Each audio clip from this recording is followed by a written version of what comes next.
istorya kung saan ako lumaki, sa mga kasaysayang bayan ng Cavite. Dito marami ang mga katulad ko, lahi matatapang at dugong matatalino. Ito ang istorya kung saan ako lumaki, sa mga kasaysayang bayan ng Cavite.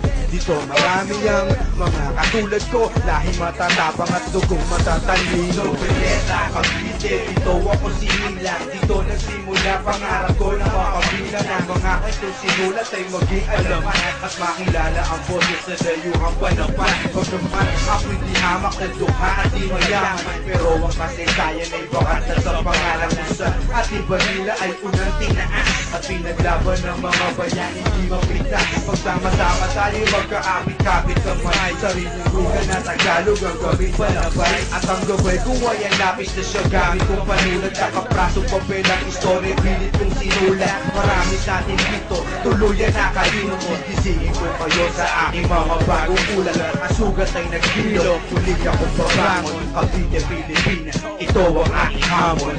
Ito ang storya kung saan ako lumaki, sa mga kasaysayang bayan ng Cavite.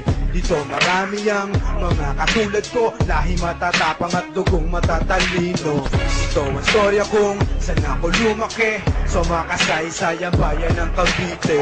Dito marami ang mga katulad ko, lahi matatapang at dugong matatalino. Nasa bago ko silang tansa malabon, nakita natin at tiyak Noveleta, Rosario, Pangilinan sa dulo, Amadeo, Tagaytay, 13 aming Kapitolyo, Emilio Aguinaldo, patasalan ng hawi, si George Canseco ang tagasulat ng aming awi. Marami pang iba dapat kumabot din itong rekordo ng pamana sa akin ng anting-anting ang pinaghusay sa silid, itutura sa sino man. Mga dayuhan di gagalang o sa amin man lamang. Pinapang ko ang kasaysayang binalik at sinariwa. Tinula ko ng Tagalog, itong gamit kong pangdiwa. Sa tatagos, binabato ang versikulo para makilala, di kailangan pa ng titulo. Ito ang panata para sa aking bayan, sa putila na siyang una kung bago kasaysayan.